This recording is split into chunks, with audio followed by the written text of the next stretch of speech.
Setbacks are temporary, but comebacks, they are legendary. Welcome back to the PSI Effect, where we pause, shift, and ignite purpose that speaks louder than your past. This is Nuge, and together with Frankie, we're your hosts in this space, and your comeback starts now. Hey, thanks for joining us for another episode of the PSI Effect podcast. As always, we're glad that you are with us. And so we're just going to jump right into it. Frankie, how you doing today, sir? Man, things are going well. I can't complain. It's seems like there's a little bit of a lull in the action, so to speak, with work and, things are starting to settle back into a routine as we're entering into the fall months. So I can't complain too much. Just, trying to take some time myself to just sit still for a little while and pause. Yeah, you talk about fall, getting into the fall. I've observed the leaves starting to turn, starting to see some red and brown on the trees around the neighborhood. It's a definite indicator that fall is here. Yeah, absolutely. And, it's my favorite time of the year, those cooler mornings and just being able to, be outside and enjoy things a little bit more. Also too, the cooler weather makes you want to kind of stay inside sometimes, might want to curl up with a movie and, just enjoy some good entertainment, get your mind off things and whatnot.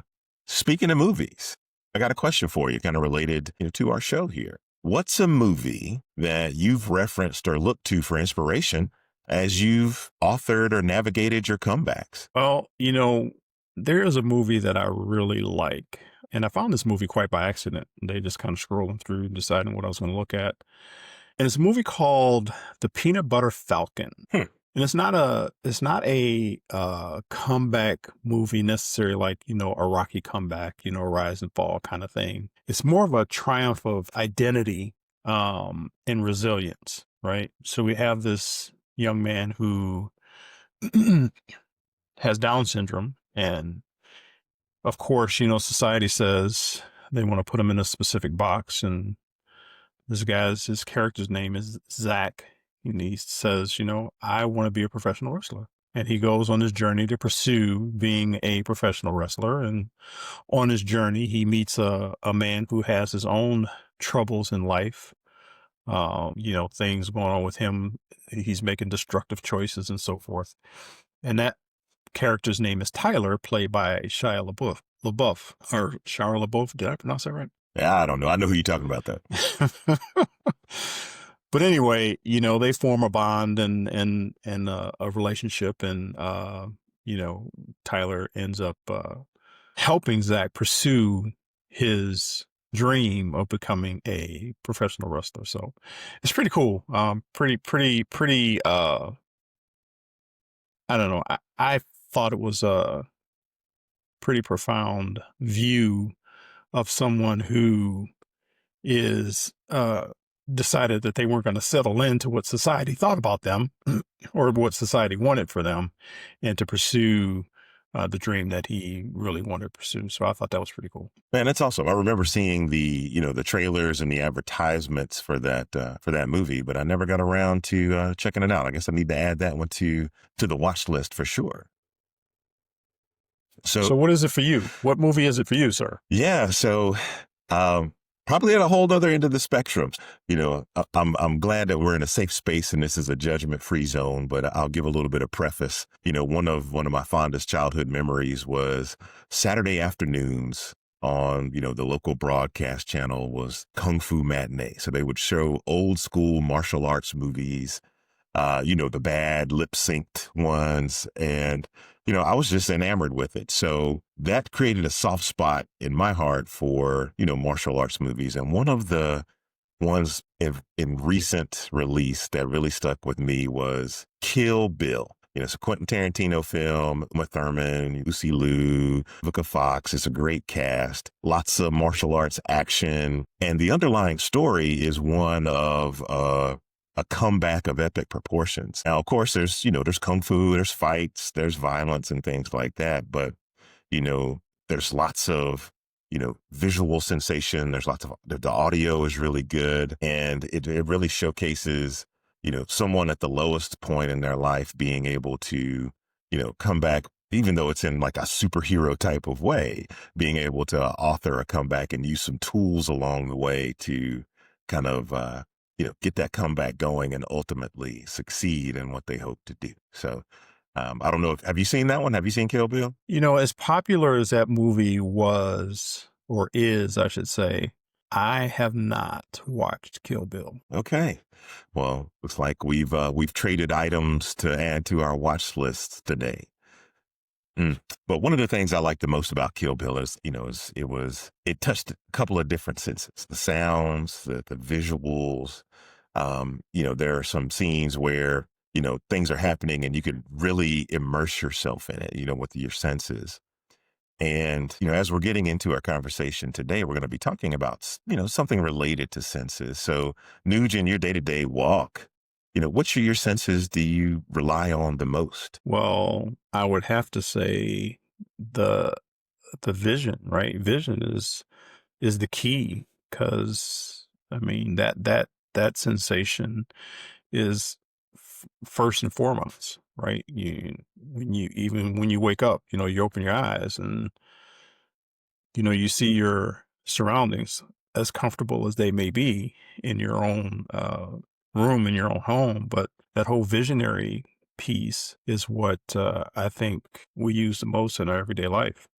Yeah, I agree. But I was thinking about that question, the sense of smell came up for me as well. And while, we as humans don't have like a super sense of smell, like, dogs or other animals may, I think the sense of smell for me is tied to memory very strongly. I'll smell something and, it just brings back vivid memories of, a time in my life, of an event, something like that. Like, we talked about, the weather changing, there's a certain smell in the air. I was talking to my son the other day and I said, oh yeah, it smells like football, because the smells of the air outside reminded me of when I played football back in the day. But I agree with you on a day-to-day basis. Vision is definitely what I rely on the most. And, it's estimated that about 80% of all of our impressions of the world around us come to us through sight. And with that, about 40 to 60% of our cognitive capacity is dedicated to processing visual input. Nuge, think about it. Think about how much of the world around us requires vision for interaction. Yeah, and uh, it's huge. It's huge, right? I don't think that you can get away from it. It I think that if you were without your vision, it would be a real struggle. Compared to someone, let's say, who was born without vision, and that's all that they know, and they rely heavily on the other senses. I know you had mentioned, the sense of smell. Um, I know that would be something maybe a little bigger or a little more prominent, in their world than for us, but, and their sense of touch. But yeah, I mean, I can't imagine at this point in my life, getting along without being able to see things on a constant basis. Yeah, I mean, it's amazing. I think about all the things that I do throughout the day, and just about all of them require me to, use my eyesight. And, with that being said, it just underscores the amount of respect and admiration I have for those who may have challenges with their eyesight, either being, totally blind or diminished vision, because so much of the world around us depends on that particular sense. The adaptability and ingenuity of those people who may have diminished eyesight is awesome. It brings to mind a story of when I was in college. One of my classmates in college was legally blind. And it was a young woman who, I would see her on campus walking around every day. She had her she had her routes planned. She would have her, her stick to aid her to stay on the path. And one day I was just blown away. I was walking to class across the main quad, and we're talking about a pretty large open area with uneven brick sidewalks, and the bell tower tolled. So the bell was ringing, and that was an indicator that, the next round of classes were about to start. And I saw my classmate, she stopped and she touched her watch. And apparently she was late for the class that she was about to go to. So she tightened the straps on her backpack. She folded up her stick, and then she started jogging down the sidewalk. She got to an intersection, and then she turned to make it to the building where she was supposed to go. And I stood there and I Wow. watched. And then she got to the steps, and within a few feet of the steps, she slowed down, pulled her stick back out, and found the edge of the steps, and then bounced up those steps. And I was just sitting there in awe. Like, man, this young lady has got this campus memorized. And despite having, diminished vision, she's still able to interact with the world. I mean, that just sounds like a mastery of the senses to me, you know, sense of hearing, right? Um, you talk about the bell, you talk about her being able to, fold up her aid and run to the building where she needed to be. I can just imagine the number of senses that kind of go into that. And that's an amazing share. Thank you for that, sir. I mean, it was amazing to behold. And, I spoke to her later in the year when I saw her later in the semester and told her about that experience. And I was just awestruck by that. That was awesome. But, with so much of, the systems in us built around vision and so much of the world around us relying on vision, what I want us to talk about in the episode today is just, how to make things visible. It seems logical that to really maximize our rise when we pause, shift, and ignite, we should make things visible to kind of help us out along the way. And disclaimer here, we're not talking about visible in the sense of requiring eyesight. We're talking about visible in the sense of tools and techniques that bring things to our remembrance, that keep us on track and guide us as we're on our path. So Nuge is, as we dive into this, let's kind of walk through the progression of, the pause, shift, and ignite. And let's start with the pause. So for those that may be tuning in with us for the first time, Nuge, can you kind of give us an overview of what happens when we pause? What's happening during that part of our process? Sure. So we clearly have spoken about this before, and for our newbies, the pause is that moment when you just stop, right? You have a situation or a challenge that comes before you, and it may throw you off your game or what have you, and it's that point where you just kind of pause and you reflect and assess what's going on at that moment, right? Think of it as like if you're driving and you come across a stop sign, right? And you stop, right? And kind of look both ways and kind of assess the situation before you move forward and go through an intersection or go through a light, right?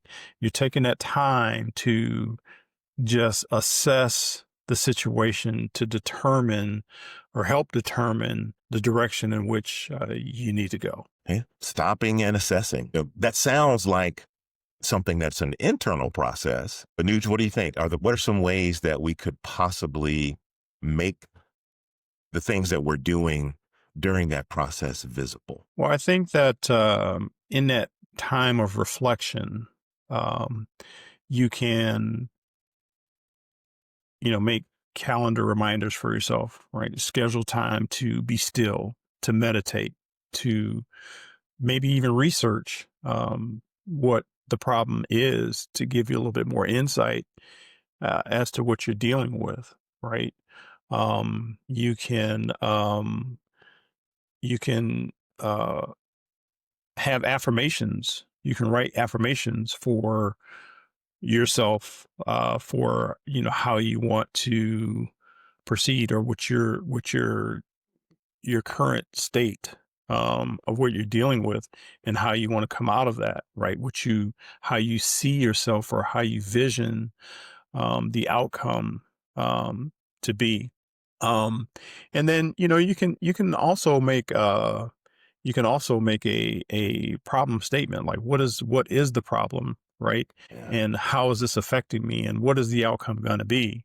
Right. You can do some of those kinds of things to help with making it visible, because you do have to see your way to the other side at some point, right? You have Hmm. to, even if you're just imagining how you want the outcome to be, you have to see something that you can work toward, to get to that other side, or to have the type of outcome that you're looking to have, that you're, that you kind of an expectation for yourself, I guess, is what I would say. Yeah, I agree 100%, Nuge. And, I really like how you wrapped that up talking about, the visualization, kind of seeing yourself in that space. Visualization is so important um, for getting to where we want to go, because if we can't see ourselves there, it's hard for us to get where we want to go.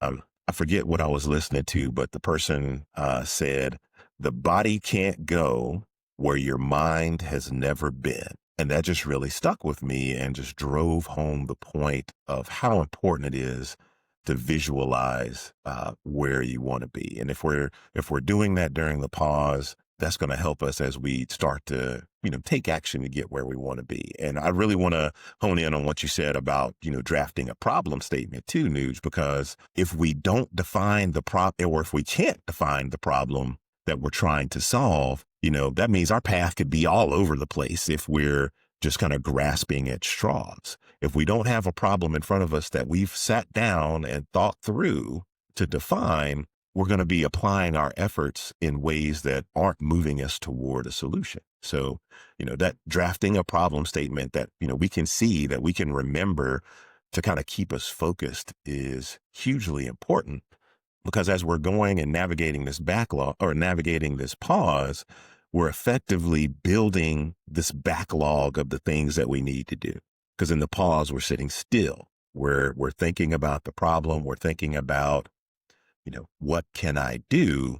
And it's almost like we're creating a list. Like, these are the things that I need to start doing. These are the things that I need to work on. And just having that backlog as our guide is going to help us be more effective as we start to shift towards our new situation. Yeah, I agree with you there, and I would encourage our audience to actually write those things down. We Hmm. talk about making a list, because we sit and we contemplate our situation, or we contemplate a direction that we want to travel, and if we don't have that roadmap, as you mentioned, we can get lost. We can have our road weave. And I think the physical writing of things down, writing of our ideas down, kind of helps us to make that progression in in a manner that, you know, might make sense to us, right? Versus trying to recall. Because I know in the moment, you have a lot of thoughts, you have a lot of emotions, and your imagination just kind of comes up with things for you. Hmm. And if you don't have that guide, that written guide, sometimes, um, it can be problematic. But yeah, I think that you're spot on in your summary there, sir. Yeah. And flashback to my movie reference that I talked about a little bit earlier, Kill Bill. One of the most iconic scenes in the movie that it keeps coming up is, the main character encounters this swordsmith that makes a sword, and on the path to getting revenge on the people that wronged her. And one of the things that he said is that, the path, it's easy to get lost in the forest if you don't have, a map or path. And this main character made a list, very visual list, 5 points on this list, like, all right, these are the people that I need to go and, get my revenge on to start my comeback. And also too, let me sidebar, we're not saying that getting revenge is part of a comeback as we're pause shifting and igniting. We're just talking about a movie here. Absolutely. Well, now that we've paused, right? So I want to share with our new audience members as well, the shift part, right? Hmm. So we move into the shift. Yeah. And for those of you who are new here, the shift is where change starts to actually happen, right? We're not just planning at this stage. We are actually executing, right? This is where you start to work through that backlog that Frankie was talking about, and in the pause, and you start to work through things, right? So we've paused, and now we're in the shift, and we're going to execute and work through our backlog. Yeah, and new just we're working through that backlog. I know I struggle sometimes when I'm trying to get things done. I'm easily distracted. I'm focused. I'm locked in. The next thing you know, it's like squirrel. Oh, over here, I'm distracted. Um, so, dude, what are some of the things that you found are effective for you to, keep track of all the things that you have to do to minimize your distractions? Well, the first thing I think, Frankie, is you got to break things down in parts, right? We have these thoughts, we have these ideas, we have this vision about where we want to go. And, it's not always going to be a, 0 to 60 second move, right?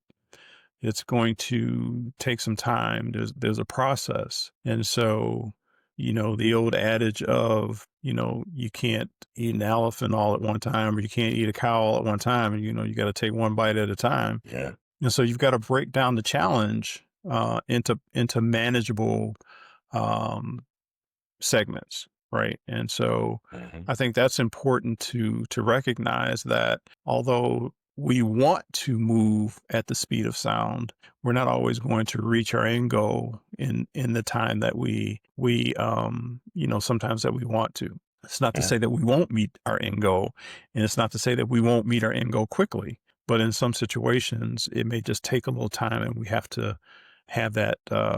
We have to have that planning. So I think breaking it down into manageable segments is really important.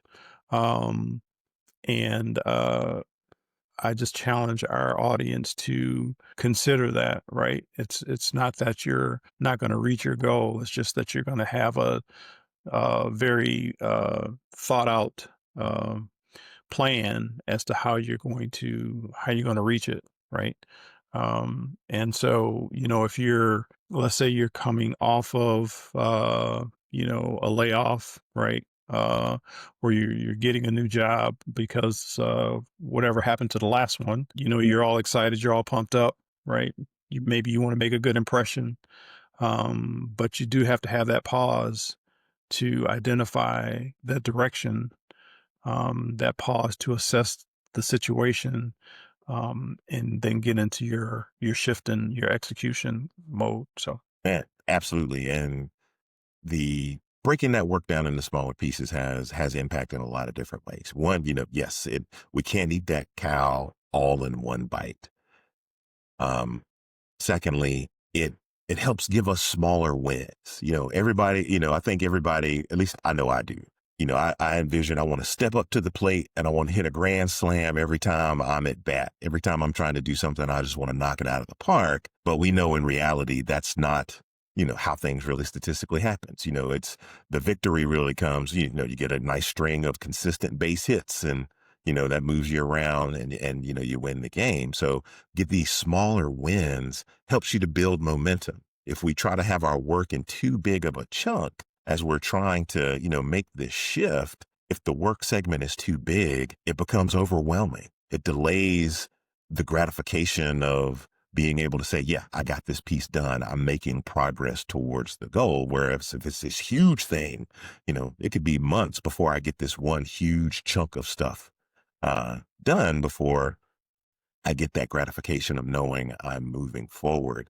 And that example you gave, the resume example really hit home for me a couple of years ago when I was in job transition. I made a mistake, and I hope all our listeners never make this mistake. And I'm confident none of our listeners have made the mistake of letting their resume not be touched for many years, being comfortable in a particular role. But I made that mistake and I hadn't updated my resume in a long time. So as I got ready to get out on the job market, I was like, all right, need to update my resume. And then when I sat down and just saw how much was missing, I was overwhelmed by it because it's like, all right, I'm going to sit down and get my resume right. but I had to take a step back and break it down into smaller pieces so that I didn't choke on it as I was trying to make progress. So I was like, all right, well, let's get a personal statement. Let's work on, what happened for the last 4 years. All right, let's go back beyond that, and breaking it down into those smaller pieces helped me to really progress towards that goal. So Y- go ahead, News. Yeah, I think you're right about that. And you said something that made me think about, a leader that I worked with some time ago. And that was to take your resume, because you mentioned resume. You take your resume and you update it at the end of the year, beginning of the year, just like if you were going to state your New Year's resolutions, right? You update your resume every year so that you can identify easily or more easily those things that you've accomplished in the previous year, right? To move forward. And then, as you mentioned, if you have to change positions or what have you, then you're pretty well set because your resume has just kind of followed you over that timeline. But I think those small wins that you mentioned as well is important, because as you see the small wins, it kind of helps you, it builds that momentum for you reaching the end goal. And yeah, I mean, I think everyone likes to see a win, as you mentioned, right? Absolutely. You like to see your favorite team win. You like to see your kids, win if they're playing sports or succeed at whatever they're doing. So everyone likes those wins in life, and so I think that's really important and something that we shouldn't lose sight of. Um, that that helps us on that journey to the comeback. Well, 100%. And, that technique that you talked about, updating the resume annually. In hindsight, I wish I would have adhered to that practice, because using that tool would have helped me so much as I was getting back on track. But it brought to mind another technique for making things visible as you're, starting to work through this backlog during the shift. And that's the notion of what's called a Kanban board. I don't know if you've seen one of these or used one of these, Nuge, but the simple notion of, all right, I've got a board. It's got 3 columns on it: to do, doing, and done. All the stuff I need to do, I've got in the to do column. As I start working on it, I move it to the doing column. And when it's completed, I move it to done. So breaking our work down into smaller pieces and then making it visible with something like a Kanban board. And this doesn't have to be anything fancy like a computer program. Really, all you need is a wall and some Post-it notes, and you've got everything you need. It can be a really valuable tool. Yeah, indeed. So that, kind of moves us into the next phase, right? So we've paused, we've shifted, we've thought about what the issues are, what the concerns are, the challenges are. We've shifted into that execution mode. And I think we've talked about some good ideas and some good tools that our audience can use in this journey of their comeback. And then so now we move into the ignition stage, right? Because we're starting to see the rise coming out of the pause and the shifting, right? And so we naturally move into the ignition phase. And this is where the spark becomes fire, right? When you turn that key on your car, the ignition, right? You have that combustion, right? The fuel and mix, right? And you just like, right? You go, right? Um, again, for our new listeners, the ignition stage is where momentum builds, where you're rising, you're moving, you're seeing traction, and the work that you've put in, right? Pause in the shift stage is starting to give you traction to reach that end goal, to reach that comeback. Yeah, I like the visualization of, a rocket launch. You see all this building pressure, and then you start to see that rocket rise, and it accelerates, and that engine it doesn't stop working just because the rise starts. It keeps working. And I think that's a very good analogy for what we have to do as we're, making our way through the ignition phase. The work doesn't stop. That work that we started executing during the shift phase has to keep going into the ignition phase. So as we talked about making it visible by, breaking the work into smaller pieces and using tools like Kanban board so that we can see our progress, we carry that into the ignition phase. And the thing that we should think about as we continue the process in the ignition phase is breaking our periods of work into small segments. So we talked about in the shift, breaking the work itself into small segments. I think in the ignition phase, it's important to break our time of work into small segments. Like, I'm going to plan out my next week of activity. This is what I want to get done in the next week. And at the end of that week, I'm going to assess, how did things go? How successful was I? And what things do I need to change as I go into the next week of authoring my comeback? So breaking our work plan into smaller segments also gives us benefit. This facilitates what we call the plan, do, check, adjust cycle, where we make a plan, we take action and we do something, we check what we did, and then we adjust our plan based off of what we learned. Yeah, exactly. And that's a very good point. Um, and to look back to have a little introspection about the whole process can be fruitful in what comes up in the future, right? So this isn't just a do it once and forget it situation or plan, if you will. You go through the process, you do the pause, the shift, the ignite, or as you say, the plan, to do the check, adjust, and then have a bit of reflection as to how you move through that process that will hopefully you can put in the bank, right? Put hmm in the bank for the future and be able to use that resource for helping you to overcome, future setbacks should they arise.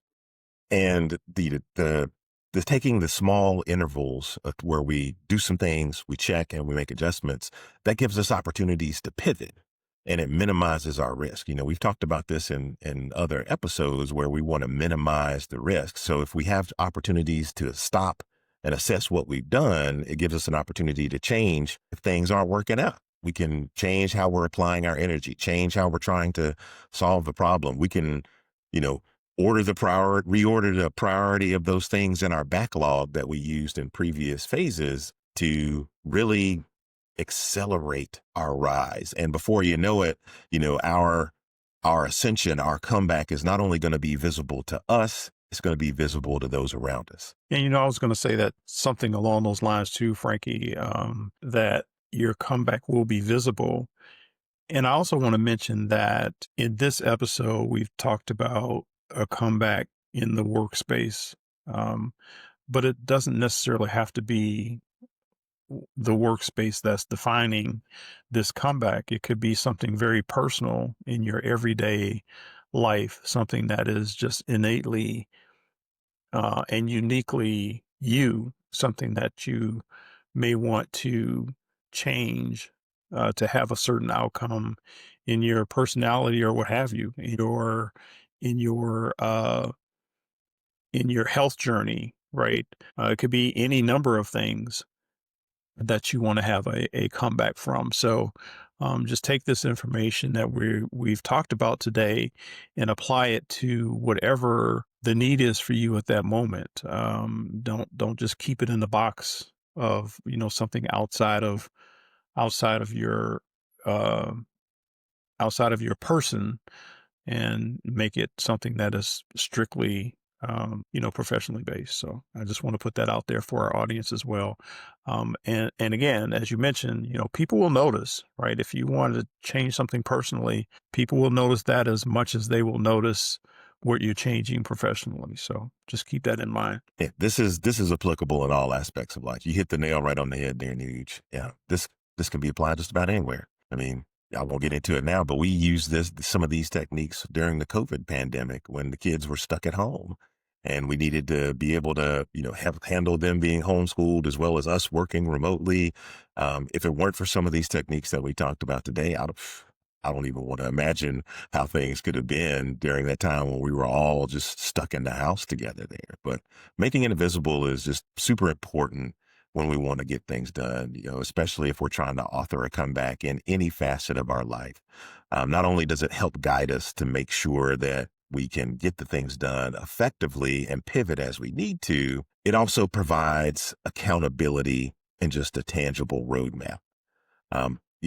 Before we go, I know we talked about a lot of individual benefit from this as we're trying to navigate our comeback as an individual. But I think we can have another episode where we talk about the notion of going through pause, shift, and ignite as part of a team or part of as a group, because we're not always going to be coming back from setbacks by ourselves. Sometimes we're going to be going through this process with other people, and making it visible is mission critical if we're trying to navigate this process with someone other than ourselves. Absolutely. And you're right. Another episode would take us into that, because when you're talking about a team, now you're talking about a whole different level, a whole different dynamic, with the different personalities that kind of go into this, and how to, pause, shift, and ignite, succinctly, right, as a unit. So, yeah, definitely. I think we could do an episode on that. Mm.